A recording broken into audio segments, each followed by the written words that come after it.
Good morning प्यारे साथियों, welcome to be positive classes. आपका हमारे यूट्यूब चैनल पर हार्दिक स्वागत है। आप लोग जो भी क्लासेस लेते हो उसे लाइक कीजिए और सब्सक्राइब कीजिए, चैनल को ज़्यादा से ज़्यादा शेयर कीजिए ताकि सभी लोगों तक ये क्लास पहुंच सके। जो हम फ्री में क्लासेस दे रहे हैं उनका कुछ ना कुछ लाभ सभी बच्चों को पहुंचना चाहिए, ठीक है। तो आपके लिए जो आज का टॉपिक रहेगा, आपका ज़्यादा टाइम वेस्ट नहीं करूंगा मैं, ठीक है। और आज का जो टॉपिक रहेगा वो रहेगा प्लांट रेगुलेटर, जिसे कहते हो पादप हार्मोन।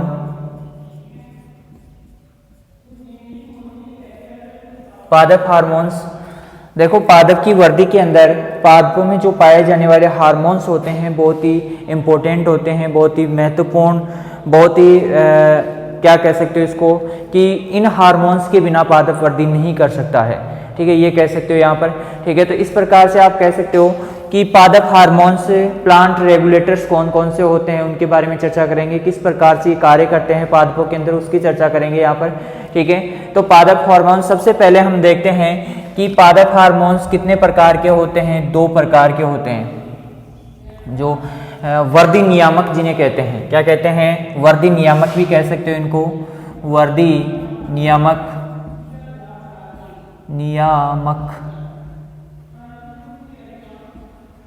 क्या कह सकते हो इसको? वर्दी नियामक कह सकते हो यहाँ पर, ठीक है। तो यहाँ पर पादप हार्मोन्स या वर्दी नियामक कितने प्रकार के होते हैं? 2 प्रकार के होते हैं। एक होते हैं ग्रोथ को इम्प्रूव करने वाले या ग्रोथ करने वाले, ठीक है, ग्रोथ को बढ़ाने वाले। एक होते हैं ग्रोथ को डिक्रीज करने वाले, ग्रोथ को रोकने वाले, ठीक है।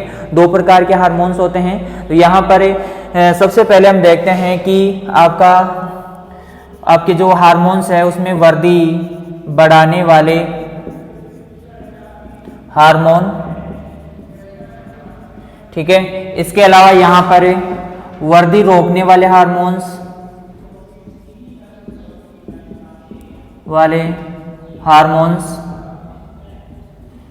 ठीक है। वर्दी बढ़ाने वाले और वर्दी रोकने वाले। देखो यहाँ पर वर्दी नियामक का मतलब होता है जो ग्रोथ रेगुलेटर होते हैं।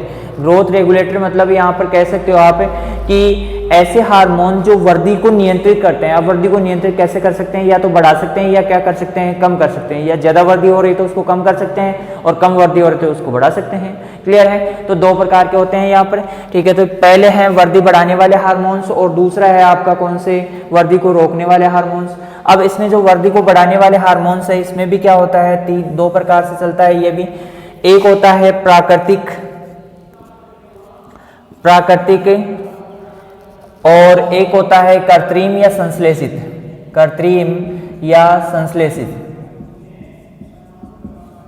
अब कृत्रिम कौन से होते हैं, संश्लेषित कौन से होते हैं, ठीक है। तो यहां पर सबसे पहले ऑक्सिन हार्मोन आता है, या फिर आप इसको ऑक्सिन पढ़ोगे। क्या पढ़ोगे? ऑक्सिन हार्मोन आता है। ऑक्सिन हार्मोन में भी प्रमुख जो हार्मोन होता है आपका वो होता है आपका, यहां पर आप कह सकते हो ऑक्सिन में IAA आता है। पहले हम क्लासिफिकेशन देखेंगे इसका। देखो वर्दी रोकने वाले और वर्दी बढ़ाने वाले। वर्दी बढ़ाने वाले 2 प्रकार के होते हैं, प्राकृतिक और कृत्रिम या संश्लेषित प्रकार के जो हार्मोन्स होते हैं वर्दी बढ़ाने वाले हार्मोन्स होते हैं। ऑक्सिन हो गया, ऑक्सिन में IAA यहाँ पर इंडोल एसिटिक एसिड, ठीक है। इसके बाद में आपका आता है साइटोकाइनिन और इसके बाद में आता है आपका जिब्रेलिन जो हार्मोन है। यहाँ पर ऑक्सिन कितने प्रकार के होते हैं? ये 4-5 प्रकार के ऑक्सिन हार्मोन होते हैं, लेकिन यहाँ पर आपको ध्यान रखना है कि प्राकृतिक रूप से IAA या इंडोल एसिटिक एसिड होता है जो सूर्य की प्रकाश की उपस्थिति में बनता है, ठीक है। इसके बाद में साइटोकाइनिन होता है और जिब्रेलिन। साइटोकाइनिन एकमात्र ऐसा हार्मोन है जो केवल पादपों में संश्लेषित होता है, पर प्राकृतिक रूप से संश्लेषित होता है, कृत्रिम रूप से नहीं होता है। और साइटोकाइनिन क्या करता है? वर्दी बढ़ाने वाला हार्मोन से माना जाता है, क्योंकि ये पादपों में क्या करता है? वर्दी बढ़ाने का कार्य करता है। साइटोकाइनिन हो गया, जिब्रेलिन हो गया, ठीक है। अब इसके बाद में ये तो कौन से हो गए? प्राकृतिक हो गए। और अब देखते हैं कृत्रिम। कृत्रिम कौन कौन से हैं आपके, ठीक है। इसके अंदर देखते हैं कि आपके जो ऑक्सिन हार्मोन है, कौन सा है, ऑक्सिन हार्मोन है। इसके जो कृत्रिम हार्मोन कौन कौन से हैं, एक आ गया आपका NAA, naphthalic acetic acid, naphthalic acetic acid हो गया। इसके बाद में आप कह सकते हो IBA, इंडोल ब्यूटाइलिक एसिड, ठीक है। और इसके बाद में आता है 2,4-D। 2,4-D यहाँ पर आपका बता सकते हैं, यहाँ पर ये 1942 में अमेरिका द्वारा खोजा गया था, अमेरिका में खोजा गया था और प्रथम बार इसका 1942 में क्या किया गया था, प्रयोग किया गया था। और यहाँ पर आप कह सकते हो इसकी खोज 1942 में, और ये एक प्रकार का क्या है, खरपतवार नाशी है। और कैसा है ये खरपतवार नाशी, कार्बनिक खरपतवार नाशी है, यहाँ पर खरपतवार नाशी है। और इसकी खोज कब की गई थी, 1942 में, और 1942 में अमेरिका में प्रयोग किया गया था। इसके बाद में यहाँ पर देखो, इसके बाद में यहाँ पर ये खरपतवारनाशी है। ये खरपतवारनाशी कब कार्य करती है, जब यदि 20 ppm से अधिक मात्रा में यदि हम प्रयोग करते हैं तो वो क्या कहलाती है, आपकी खरपतवारनाशी की तरह कार्य करेगी। और यदि 20 ppm से कम मात्रा में प्रयोग करते हैं तो ये क्या कहलाता है, आपका हार्मोन्स के अंतर्गत काम में लिया जाता है। मतलब इसकी ज़्यादा मात्रा क्या होती है, हानिकारक होती है पेड़ पौधों के लिए, जबकि आपकी जो कम मात्रा होती है वो पेड़ पौधों के लिए इतनी हानिकारक नहीं होती है। क्या नहीं होती है, हानिकारक नहीं होती है। क्लियर है यहाँ पर, यह चीज़ समझ में आए कि नहीं आई। यहाँ पर 3 प्रकार के हार्मोन कौन से हैं, कृत्रिम या संश्लेषित हार्मोन है। यहाँ पर प्राकृतिक हार्मोन कौन सा हो गया, IAA हो गया, साइटोकाइनिन हो गया, जिब्रेलिन हो गया। इंडोल एसिटिक एसिड, साइटोकाइनिन और जिब्रेलिन। यहाँ पर आपकी फुल फॉर्म देखना चाहो तो नैप्थेलिक एसिटिक एसिड हो गया, इंडोल ब्यूटाइलिक एसिड हो गया, और इसके बाद में 2,4-D, 2,4-डाइक्लोरो, ऐसे कुछ नाम है इसका, ठीक है। तो यहाँ पर आपको क्या करना है, 2,4-D एक हार्मोन्स के खरपतवारनाशी के रूप में 20 ppm से अधिक मात्रा में प्रयोग करते हैं तो यहाँ पर ये क्या कहलाती है, आपकी खरपतवारनाशी। और यदि यहाँ पर हम किसकी प्रयोग करते हैं, 20 ppm से कम मात्रा प्रयोग करते हैं तो ये क्या कहलाता है, आपका हार्मोन्स में काउंटिंग होता है। क्लियर है। देखो आप लोग यहाँ पर जो भी पढ़ रहे हो उसे साथ के साथ नोट डाउन करते रहिए, क्योंकि आपके नोट्स तैयार होते रहेंगे। जैसे जैसे आपके नोट्स तैयार होते हैं आपको दोबारा रिवाइज करने में दिक्कत नहीं आएगी, वरना फिर से आपको क्या करनी पड़ेगी, हमारी क्लास लेनी पड़ेगी, ठीक है। इससे अच्छा टाइम ज़्यादा वेस्टेज होता है। तो यदि जो टॉपिक समझ में नहीं आए वो चीज़ ही आप दोबारा रिपीट करना, बाकी चीज़ें आप साथ साथ नोट डाउन करते जाइए, क्योंकि इसमें इतना हार्ड चीज़ें तो कुछ है नहीं, बिल्कुल ईजी चीज़ें हैं जिन्हें आप आसानी से याद कर सकते हो, समझ में आ जाता है ये चीज़ें, ठीक है। इतनी समझाने की आवश्यकता भी नहीं है, ठीक है। अब यहाँ पर आपका जो वृद्धि रोकने वाले हार्मोन्स है उसके बारे में देख लेते हैं। यहाँ पर सबसे पहले ABA, एब्सिसिक अम्ल, अरे ए लिख दिया मैंने, ABA एब्सिसिक अम्ल, ठीक है। इसके बाद में आता है आपका MH, मेलिक हाइड्रोजाइड, और इसके बाद में तीसरा जो हार्मोन आता है आपका इथेलिन या इथाइलिन हार्मोन। इसके बाद में आपका आता है साइकोसिल,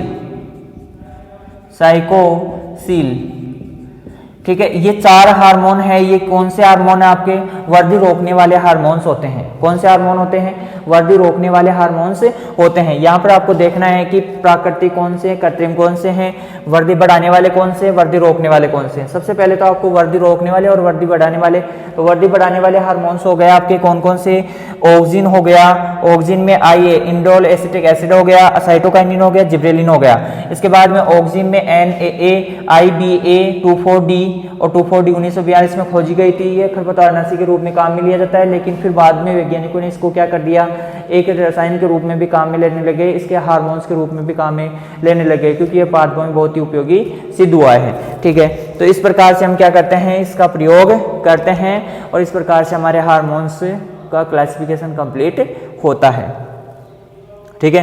क्योंकि अब हमारा टारगेट है कि थोड़ा जल्दी सिलेबस हो जाए तो अच्छा रहेगा। तो बहुत धीरे चलता है थोड़ा सा मैटर, तो आपको भी थोड़ा बोरिंग लगता होगा। यदि आपको ऐसे लग रहा हो कि सर ज़्यादा तेज़ है तो थोड़ा सा धीरे के लिए कमेंट कर दीजिएगा आप, और कमेंट हर क्लास में किया करो आप लोग, क्या जाता है आपका, है ना।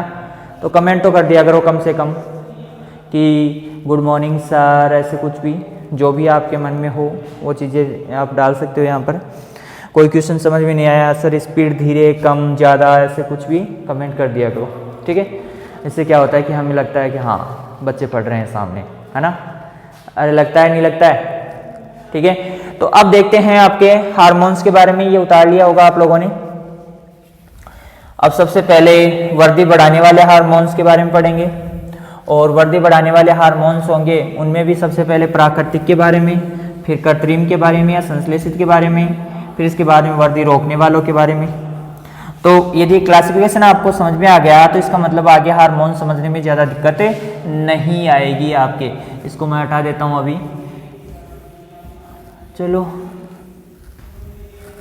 ये लो, वर्दी बढ़ाने वाले हार्मोन्स। कौन से हार्मोन्स रे? वर्दी बढ़ाने वाले हार्मोन्स। थोड़ा सा है क्या है, गर्दन में थोड़ी सी प्रॉब्लम हो रही है इसलिए थोड़ी सी दिक्कत हो रही है, तो कुछ ऐसे लगे आपको अजीब तो हंसना मत आप लोग, ठीक है। वर्दी बढ़ाने वाले हार्मोन्स सबसे पहले आता है ऑक्सिन। ऑक्सिन ऐसे, अब आप ऑक्सीन पढ़ते हो, इसको क्या पढ़ते हो? ऑक्सिन। मैं तो ऑक्सिन पढ़ता हूँ इसको। यहाँ पर 1 नंबर आ जाता है, इसका 1 और इसमें ए लगा दूँ या बी लगा दूँ, या ये ठीक रहेगा, 1 रहेगा, ठीक है। ए बी अभी चल जाएगा अभी, ठीक है। ऑक्सिन। ऑक्सिन कितने प्रकार के हार्मोन? अब आपसे ऐसे पूछ सकता है वो क्वेश्चन में कि निम्न में से ऑक्सिन हार्मोन है। अब ऑक्सिन हार्मोन आपसे ऑप्शन दे देगा कि IAA, NAA, IBA और 2,4-D। ये सारे के सारे क्या है? आपके हार्मोन्स है, ऑक्सिन हार्मोन। क्या है? ऑक्सिन हार्मोन है। अब यहाँ पर आपको छांटना है कि प्राकृतिक कौन सा है, कृत्रिम कौन सा है।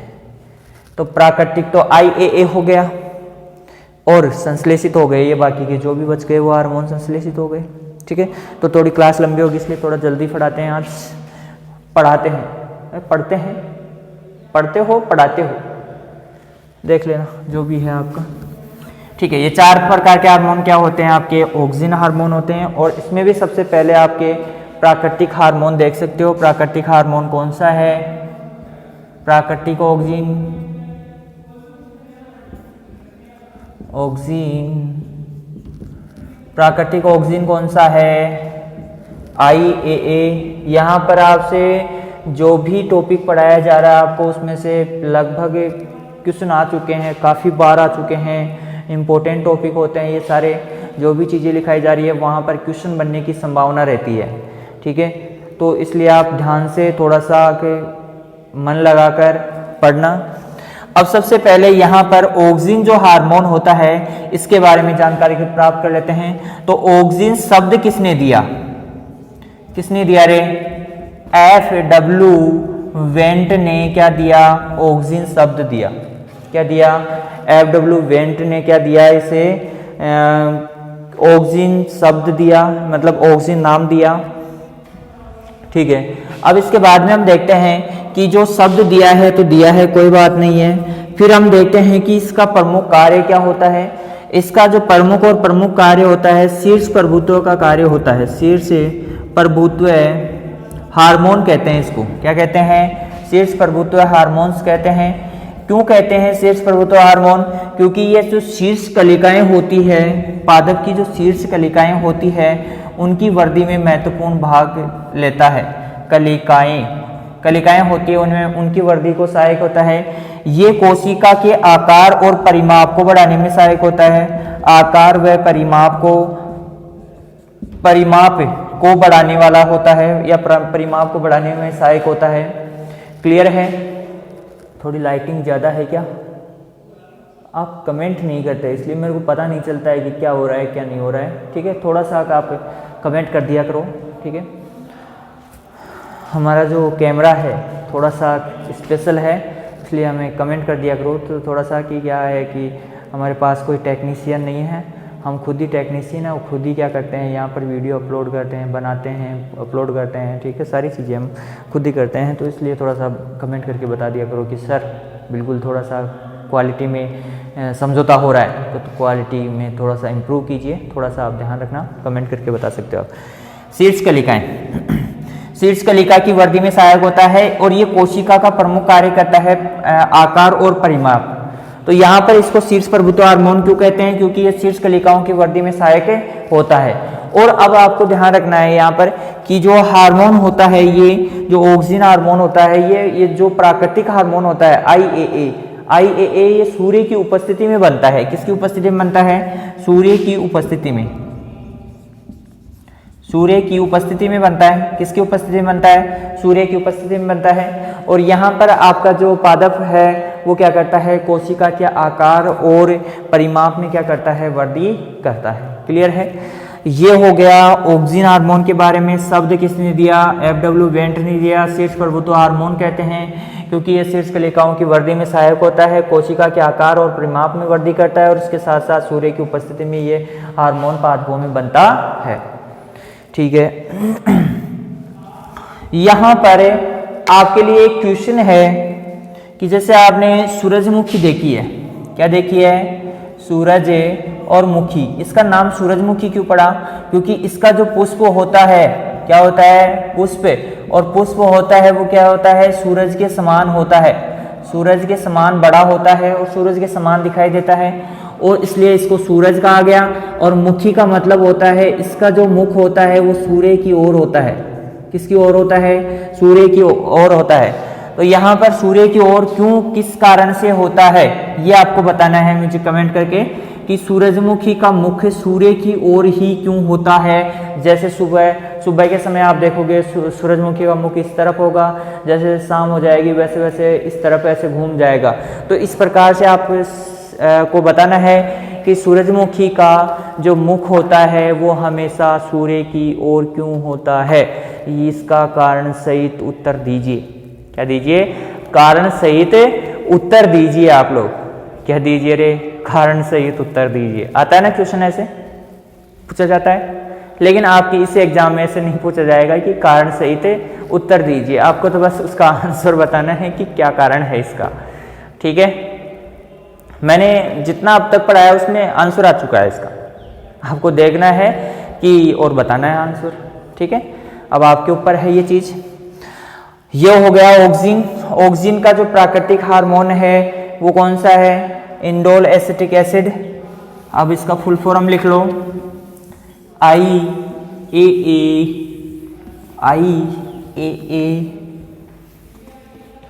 AGOG, सुनो जी, इंडोल एसिटिक एसिड। एसिड का मतलब क्या होता है? अम्ल या क्षार। क्या होता है? एसिड का मतलब क्या होता है? अम्ल होता है। क्या होता है? अम्ल। अब इंडोल एसिटिक एसिड है, ये क्या कार्य करेगा पादप में? तो ये पादप की शीर्ष कोशिकाएं जो होती है, शीर्ष कलिकाएं होती है, उनकी वृद्धि में सहायक होता है, उनका आकार और परिमाप बढ़ाता है। इस कारण से पादप की वृद्धि भी ग्रोथ करती है, वृद्धि भी बढ़ती है। ठीक है, तो यहाँ पर आपका सबसे पहले आप लिख सकते हो कि ये पादप वृद्धि में सहायक होता है। पादप वृद्धि में सहायक होता है, सहायक होता है। ठीक है, पादप वृद्धि में सहायक हो गया। ठीक है, इसके बाद में आप देख सकते हो यहाँ पर और क्या होता है कि ये जो होता है ये फलों को और फूलों को, फल और फूल जो होते हैं उनको गिरने से रोकता है। कौन? आइए, इंडोल एसिटिक एसिड होता है। ये आपका क्या करता है? आपकी जो पत्तियां होती है, सॉरी फल और फूल नहीं, यहाँ पर आप फल और फूल नहीं कह सकते, फल और फूल वाला हार्मोन दूसरा होता है। आपका जो NAA होता है, 2,4-D होता है, ये दोनों फल और फूलों के हार्मोन होते हैं। ठीक है, तो यहाँ पर ये पत्तियों को गिरने से रोकता है। ये पत्तियों को गिरने से रोकता है, पत्तियों को गिरने से रोकता है क्योंकि पादप वृद्धि में सहायक है। तो ये सरसता उत्पन्न करता है पादप में, क्योंकि कोशिकाओं के विभाजन आकार में बढ़ाता है, आकार बढ़ाता है, पत्ती का आकार बढ़ेगा और जितना पत्ती का आकार बढ़ेगा पादप की सरसता उतनी ही ज्यादा होगी। तो पत्तियों को गिरने से रोकता है, पादप वृद्धि में सहायक होता है और इसकी फुल फॉर्म है इंडोल एसिटिक एसिड। ये प्राकृतिक रूप से, केवल प्राकृतिक रूप से क्या होता है, पादप में बनता है। और किसकी उपस्थिति में बनता है, सूर्य की उपस्थिति में बनता है। किसकी उपस्थिति में, सूर्य के प्रकाश की उपस्थिति में बनता है। और यही कारण है आपका, जो मैंने अभी क्वेश्चन पूछा था, ठीक है। तो आपने अब तक कमेंट करके जवाब दे दिया होगा, नहीं दिया तो कोई बात नहीं है, आपको मिल गया आंसर, ठीक है। प्राकृतिक ऑक्सीजन आइए इंडोल एसिटिक एसिड, और इसके बारे में आपको जानकारी प्राप्त हो चुकी है। बाकी की जानकारी मैंने पहले बताई दी थी कि एसिड्स प्रवर्तक का हार्मोन कहलाता है, वो है फलाना है ढिकड़ा है। ऐसे भी करते हो ना आप लोग, फलाना ढिकड़ा। थोड़ी अब लाइट कम हो गई, बाहर का मौसम जो चेंज हो रहा है उसकी वजह से थोड़ी सी प्रॉब्लम हो रही है, तो थोड़ा सा कॉम्प्रोमाइज कर लेना, ठीक है। ये प्राकृतिक हो गया, प्राकृतिक एक ही था ऑक्सीजन में। अब इसके अंदर कृत्रिम देखते हैं, कृत्रिम कौन कौन से हैं। कृत्रिम एक आता है नेप्थलिक एसिटिक एसिड। कौन सा आता है, नेप्थलिक एसिटिक एसिड, ठीक है, NaA। और इसके बाद में आता है IBA इंडोल ब्यूटाइलिक एसिटिक एसिड। तो यहाँ पर ये फर्स्ट हो गया इसका, और ये इसका फर्स्ट हो जाएगा, ठीक है। इंडोल,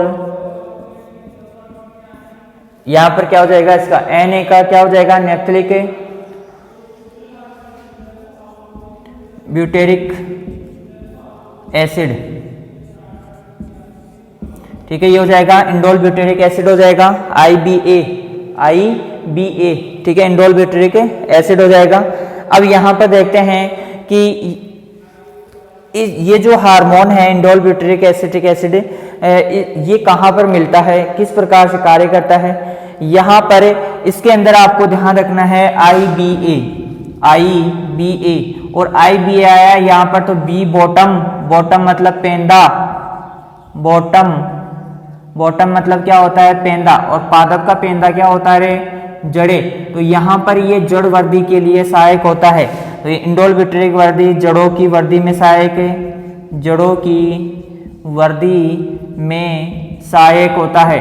और इसका प्रयोग हम जब कलम लगाते हैं, क्या लगाते हैं, कलम लगाते हैं, तो कलम के लिए लगाने के लिए हमें 1000 से लगभग 1200 ppm का जो सांद्रता का घोल होता है, PP और M की सांद्रता का जो घोल होता है, उसमें डुबोकर क्या करते हैं, इसको कलम लगाते हैं, ताकि जड़ें शीघ्र तक शीघ्र फुटान हो जाए और शीघ्र से शीघ्र हमारा पादप सेट हो जाए। मतलब प्लांट सिटिंग का कार्य करता है, ये प्लांट सिटिंग का क्या करता है, कार्य।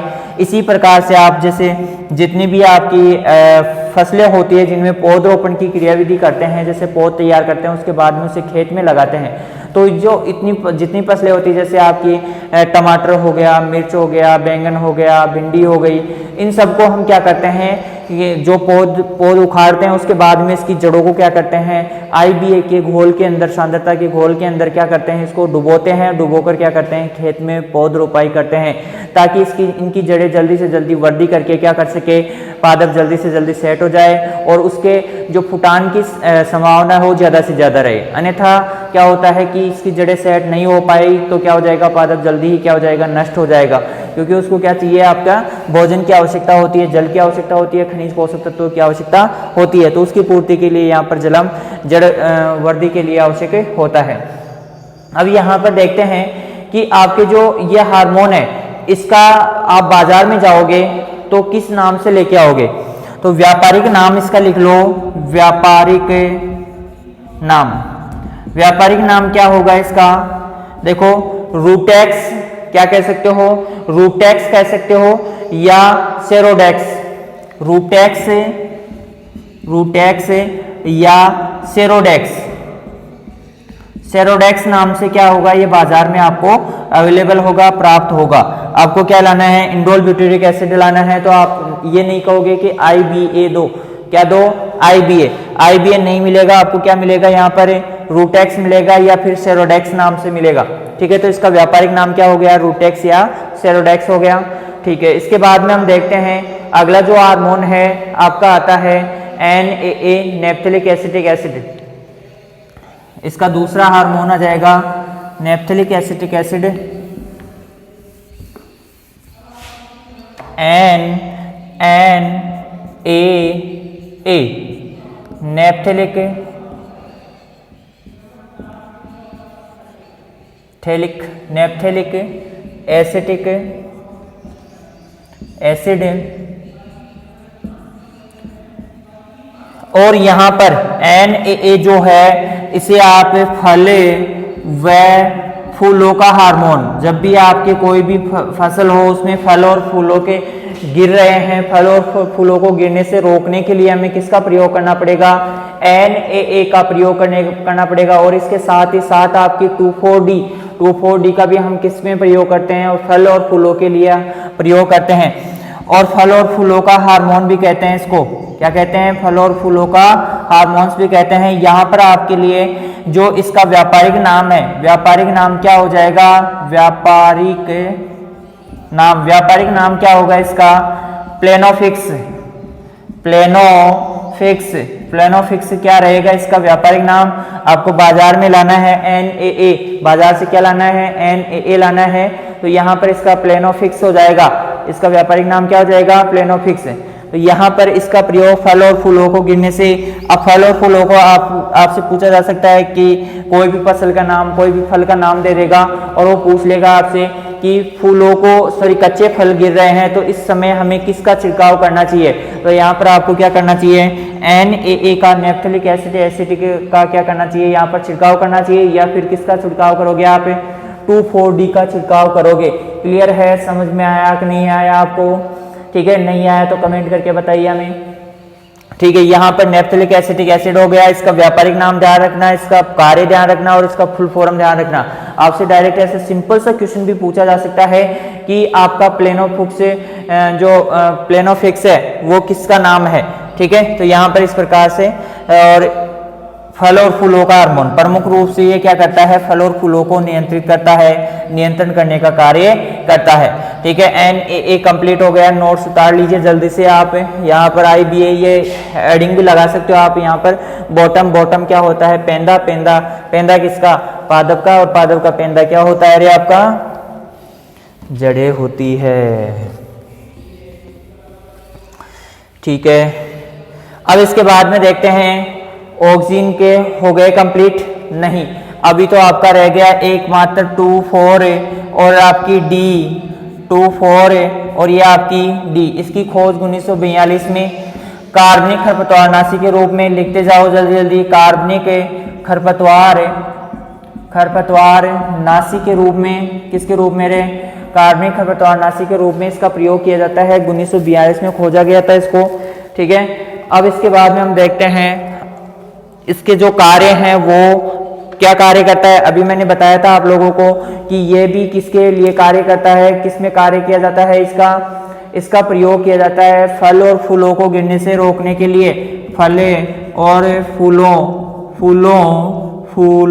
फूला फूल की गेला दिन फूलिए, ठीक है। तो फल और फूलों के लिए इसका उपयोग किया जाता है, फलों और फूलों को गिरने से रोकने के लिए 2,4-D का प्रयोग किया जाता है। अब यहाँ पर आपके सामने एक समस्या आती है कि खरपतवारनाशी है ये तो एकमात्र, मतलब यहाँ पर आप कह सकते हो कि 20 ppm से अधिक मात्रा तो क्या कहलाएगी आपकी खरपतवारनाशी, और हार्मोन्स कब कहलाएगा, ये 20 ppm से कम मात्रा होगी तो ये क्या कहलाएगा, हार्मोन्स कहलाएगा।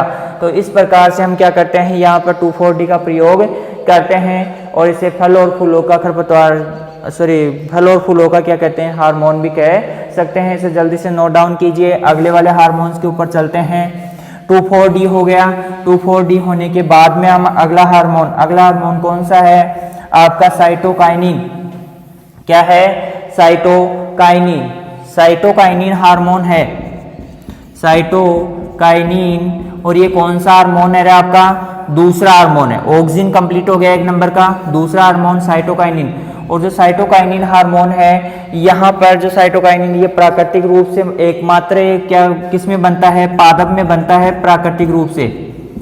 किसके रूप से, प्राकृतिक रूप से ये क्या बनता है, कहाँ बनता है ये, पादप में प्राकृतिक रूप से ही बनता है। केवल और केवल मात्र किसमें बनता है, पादप में बनता है और प्राकृतिक रूप से ही बनेगा। किसमें बनेगा, प्राकृतिक रूप से। इसका जो प्रमुख कार्य होता है आपका कोशिका विभाजन को स्टार्ट करना होता है। कोशिका विभाजन में सहायक होता है ये, कोशिका विभाजन में क्या होता है, सहायक होता है। मतलब यहाँ पर कह सकते हो कि आपकी सहायक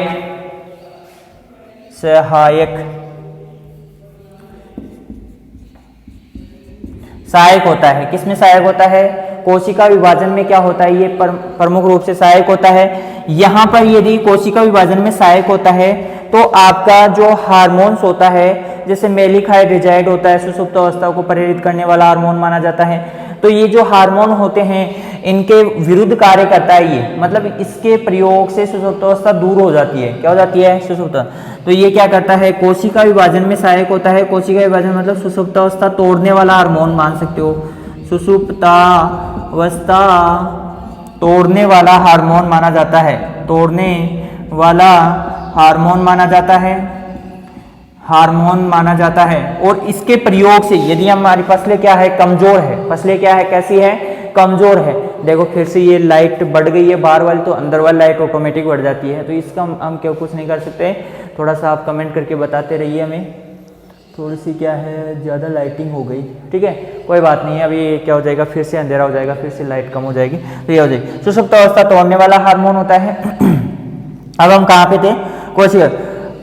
अब देखो ये क्या करता है कि जैसे मान लो कोई हमारे पादप कमजोर है और उसकी जीर्णता को दूर करना है। जीर्णता मतलब जैसे आप देखते हो कि कुछ प्लांट तो क्या होते हैं, जल्दी जल्दी ग्रोथ करके ऐसे बड़े सारे हो जाते हैं, लेकिन कुछ प्लांट क्या होते हैं, बहुत धीरे धीरे ऐसे कब तड़प कर क्या होते हैं, ऐसे होता है ना, तड़प के आए, तो वो चीज है ना। तो आगे का आपको आता ही है वो चीज। ठीक है, तो सुषुप्त अवस्था तोड़ने वाला हार्मोन होता है। और ये जो जीर्ण अवस्था होती है, रिज मोर लैग इफेक्ट को क्या करता है? ये दूर करता है। तो यहाँ पर पादप की जीर्ण अवस्था को दूर करता है। जीर्ण अवस्था को दूर करता है। किसको दूर करता है? जीर्ण अवस्था को दूर करता है। यहाँ पर आप क्या कह सकते हो? रिज मोर लैग इफेक्ट को क्या करता है? ये कम करता है या दूर करता है, या फिर इसको कह सकते हो जीर्ण अवस्था को रिज मोर लैग इफेक्ट। जैसे आपका फोन होता है ना, इफेक्ट, तो फोन कभी कभी क्या हो जाता है? लेग हो जाता है, मतलब धीरे काम करने लग जाता है, अटकने लगता है। तो वैसे ही यहाँ पर पादप जब अटकने लगता है तो हम इसका प्रयोग कर दे साइटोकाइनिन का, तो साइटोकाइनिन क्या करेगा? कोशिका विभाजन, और कोशिका विभाजन होते ही पादप में क्या आ जाएगा? जोश आ जाएगा और जल्दी से क्या करेगा? ग्रोथ करेगा। क्लियर है? तो ये इस प्रकार से कार्य करता है। इसे रिज मोर लैग इफेक्ट हार्मोन भी कहा जाता है। इसका नाम ध्यान रख लेना, आपसे पूछा जा सकता है कि रिज मोर लैग इफेक्ट दूर करने वाला हार्मोन कौन सा है? तो साइटोकाइनिन है। कोशिका विभाजन में सहायक कौन सा है? साइटोकाइनिन है। कोशिका विभाजन का प्रमुख कार्य कौन करता है? तो साइटोकाइनिन करता है। ये कैसा हार्मोन है? केवल प्राकृतिक रूप से, केवल और केवल, एकमात्र, केवल लगाओ इसके आगे। केवल का मतलब है केवल और केवल किसके रूप में बनता है? साइटोकाइनिन प्राकृतिक रूप से बनता है। कौन से रूप से बनता है रे? प्राकृतिक रूप से। और इसका एक प्रमुख कार्य और होता है, रंध्र खोलने का कार्य करता है। ये रंध्र खोलने और बंद करने का कार्य भी करता है। ये रंध्र खोलने और बंद करने का कार्य भी करता है। यहाँ पर आप लिख सकते हो कि रंध्र खोलने का कार्य भी करता है, इसको लिख सकते हो, रंध्र खोलने का कार्य करता है। ठीक है, तो साइटोकाइनिन हो गया कंप्लीट। इसके बाद में हम देखते हैं साइटोकाइनिन के बाद में आपका आता है जिब्रेलिन। कौन सा आता है? जिब्रेलिन हार्मोन आता है। इसके बाद में देखो, जल्दी से इसे नोट डाउन कर लीजिए, 4-5 पॉइंट है इसके, ये लिख लीजिए। यहाँ पर आपके क्वेश्चन बनते हैं, बनते रहते हैं और बनते रहेंगे आगे भी। यहाँ से आपके क्वेश्चन बनते रहते हैं, क्योंकि ये जो हार्मोन वाला टॉपिक है ये आपका सस्य विज्ञान में भी काम में आता है, ये उद्यान विज्ञान में भी काम में आता है। ये दोनों जगह काम में आने की वजह से यहाँ से जरूर एक क्वेश्चन तो यहाँ से पुटअप हो ही जाता है, कहीं से भी, चाहे से फसल के अंदर जाकर पूछ सकता है, पादपों में जाकर पूछ सकता है कि आपके जैसे मान लो बेर होता है या आम होता है, आम में फलों के सेटिंग के लिए कौन से हार्मोन का प्रयोग किया जाता है, पुष्पन सेटिंग के लिए मतलब फ्रूट सेटिंग के लिए कौन सा हार्मोन प्रयोग किया जाता है। तो वो कहाँ पर जाकर पूछ रहा है आपको घुमाकर, कहाँ से पूछ रहा है? वो फल वृक्ष से पूछ रहा है। फल वृक्ष से क्वेश्चन कैसे पुटअप कर रहा है वो, कि फल वृक्ष का नाम दे दिया तो इसका मतलब वो है। अब डायरेक्ट पूछे फ्रूट सेटिंग के लिए कौन सा हार्मोन उत्तरदायी होता है, तो यहाँ पर आपका आंसर अलग आएगा। लेकिन आपको वहां से पूछ रहा है, किससे पूछ रहा है? अरे किससे पूछ रहा है? फलों में जाकर पूछ रहा है भाई लोगों। ठीक है, तो यहाँ पर आपका क्या आता है? अगला हार्मोन होता है जिब्रेलिन।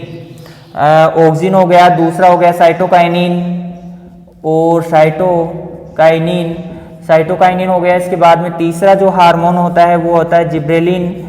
और जिब्रेलिन जो हार्मोन होता है वो जिब्रेलिक अम्ल के रूप में GA3 जिब्रेलिक एसिड के रूप में काम में लिया जाता है। जिब्रेलिन या जिब्रेलिक अम्ल के रूप में कार्य करता है या बनता है ये, ठीक है। तो यहाँ पर किसके रूप में, जिब्रेलिक अम्ल के। अब ये भी क्या करता है, पादप की वृद्धि, जो कोशिका का आमाप होता है, कोशिका का आकार वह आमाप को बढ़ाने वाला होता है। किसको बढ़ाने वाला होता है, आमाप को बढ़ाने वाला होता है। कोशिका का आकार व आमाप को बढ़ाने वाला हार्मोन होता है, ठीक है। और ये क्या करता है, आपके जो फल होते हैं, फलों की वृद्धि में सहायक होता है। फलों की वृद्धि में सहायक होता है, किसमें सहायक होता है, फलों की वृद्धि में। और फलों में पार्थेनोकार्पी को बढ़ावा देता है, पार्थेनोकार्पी को बढ़ावा देता है, अर्थात अनिषेक जनन को बढ़ावा देता है। अनिषेक जनन को बढ़ावा देता है, बढ़ाता है। मतलब यहाँ पर आपको क्वेश्चन पूछा जा सकता है कि अंगूर में बीज रहित फल प्राप्त करने के लिए या बीज रहित बनाने के लिए फलों को कौन से हार्मोन का प्रयोग किया जाता है, तो जिब्रेलिक अम्ल। तो यहाँ पर अंगूर में बीज रहित फल प्राप्त करने के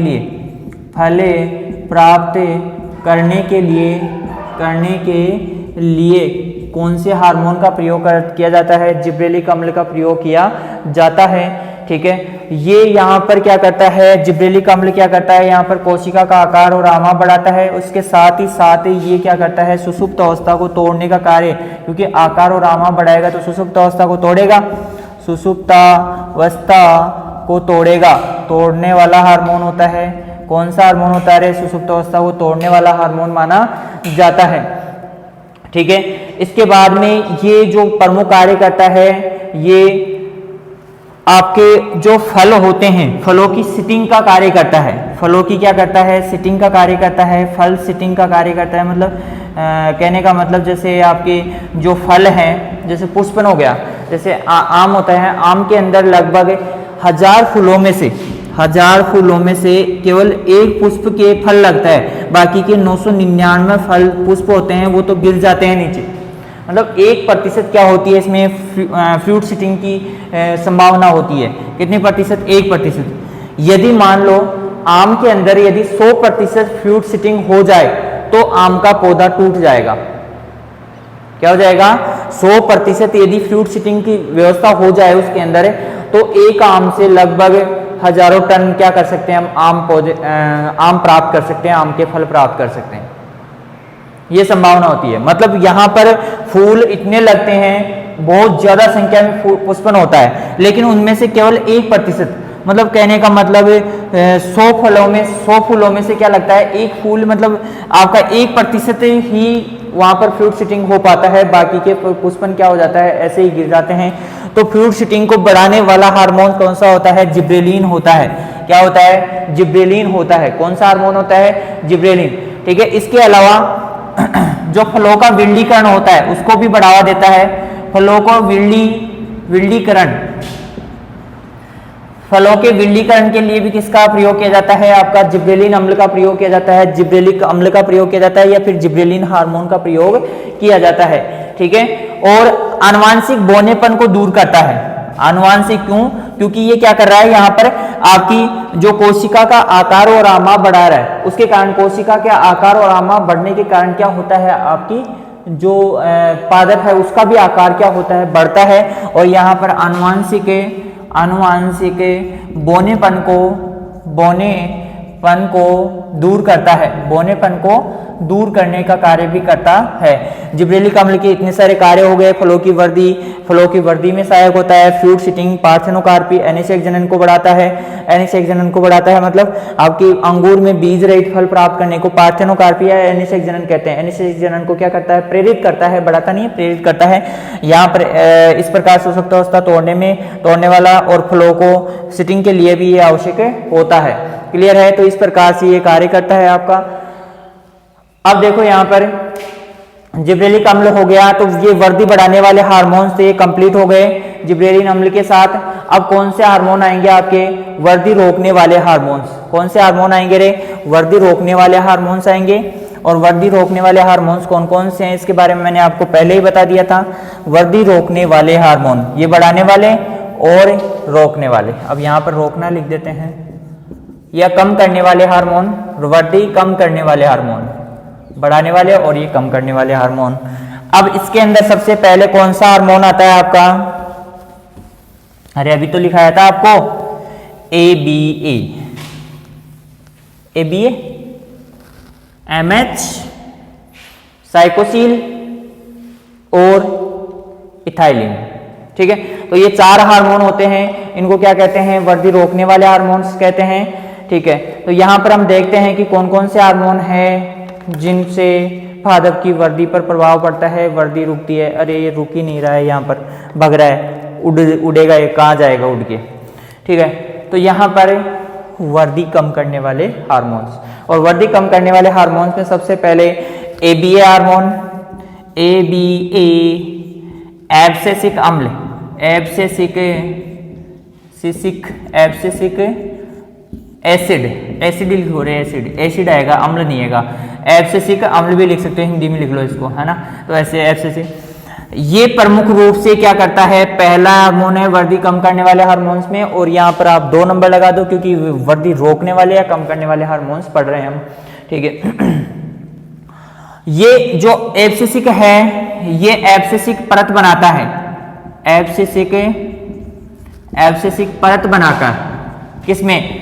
आपकी पत्तियों में, और पत्तियों को क्या कर देता है? गिरा देता है। क्या कर देता है? गिरा देता है। समझ में आ रहा है? अब ये क्या कर रहा है? जबरदस्ती पत्तियों में क्या करता है? एब्सेसिक परत बनाकर क्या करता है? पत्तियों को गिराने का कार्य करता है। तो ये क्या करता है? पादप में तनाव उत्पन्न करता है। क्या करता है? तनाव। इसलिए इसे स्ट्रेस हार्मोन भी कहते हैं। क्या कहते हैं? स्ट्रेस हार्मोन कहते हैं। कौन सा हार्मोन कहते हैं? इसे स्ट्रेस हार्मोन भी कहा जाता है क्योंकि ये तनाव पैदा करता है पादप में, इसलिए इसको क्या कहते हैं? स्ट्रेस हार्मोन कहा जाता है। ठीक है, इस हार्मोन को एंटी जिब्रेलिन कहा जाता है। एंटी जिब्रेलिन, ये क्या करता है कि एंटी जिब्रेलिन क्यों कहते हैं? जिब्रेलिन हार्मोन कहा जाता है। देखो इसका दूसरा नाम क्या है? Anti gibberellin hormone. क्यों कहा जाता है? क्योंकि ये सुषुप्त अवस्था को प्रेरित करता है, जबकि आपका जिब्रेलिन हार्मोन क्या करता है? सुषुप्त अवस्था को तोड़ने का कार्य करता है, जबकि ये जिब्रेलिन सुषुप्त अवस्था को प्रेरित करता है। सुषुप्तावस्था अवस्था को प्रेरित करता है, को प्रेरित करता है, मतलब सुषुप्त अवस्था लाने का कार्य करता है, जबकि जिब्रेलिन क्या करता है? यहाँ पर क्या करता है? सुषुप्त अवस्था तोड़ने का कार्य करता है। ठीक है, इसे स्ट्रेस हार्मोन कहा जाता है। और इसका प्रमुख कार्य, स्ट्रेस हार्मोन पत्तियों को गिरा देता है एब्सेसिक परत बनाकर, इसे stress hormone anti gibberellin hormone कहा जाता है। सुषुप्त अवस्था को प्रेरित करने वाला हार्मोन माना जाता है। ठीक है, अब देखो यहाँ पर इसके बाद में आता है मेलिक हाइड्रोजाइड, दूसरा हार्मोन है। दूसरा हार्मोन आता है MHA, मेलिक हाइड्रोजाइड, मेलिक हाइड्रोजाइड MH। यहां पर MH जो हार्मोन है मेलिक हाइड्रोजाइड, इसका व्यापारिक नाम क्या है? स्ट्रूप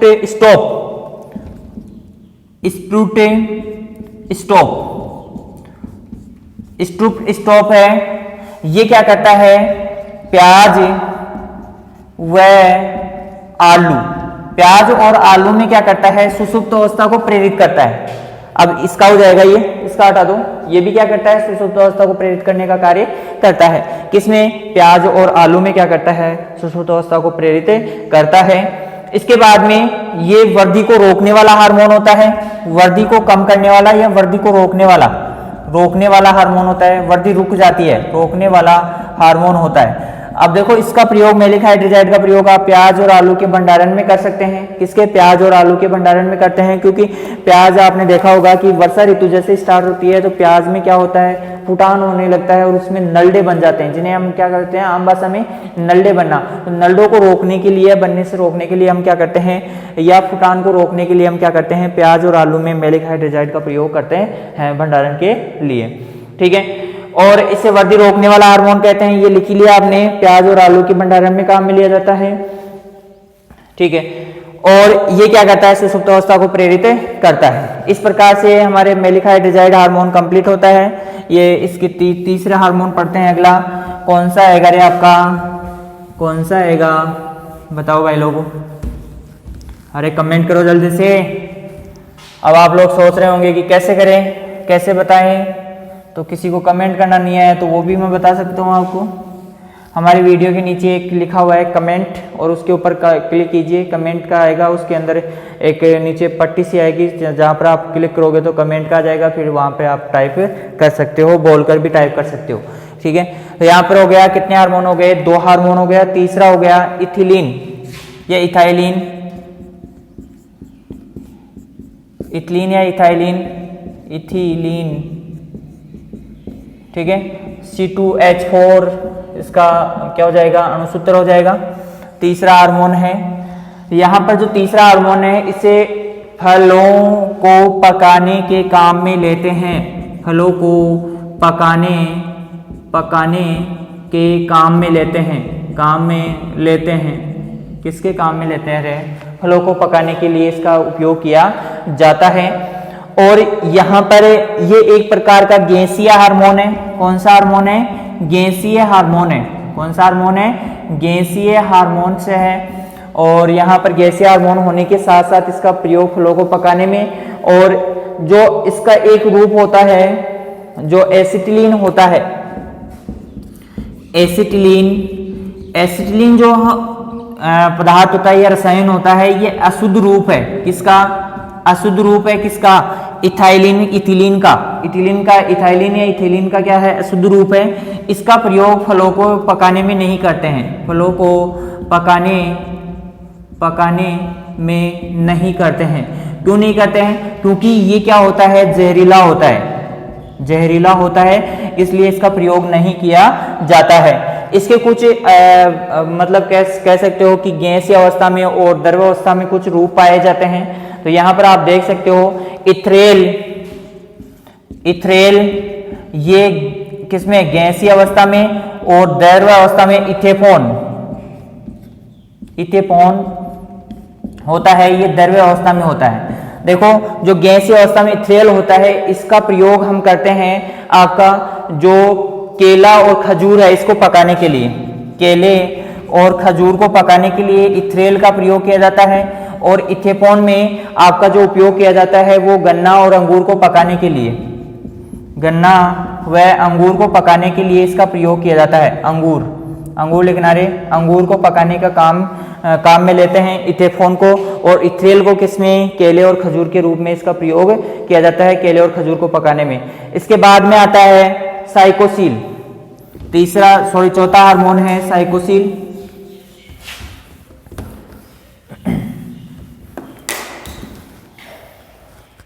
साइको, और ये आपका सील, कौन सा सील रे, सील जानते हो,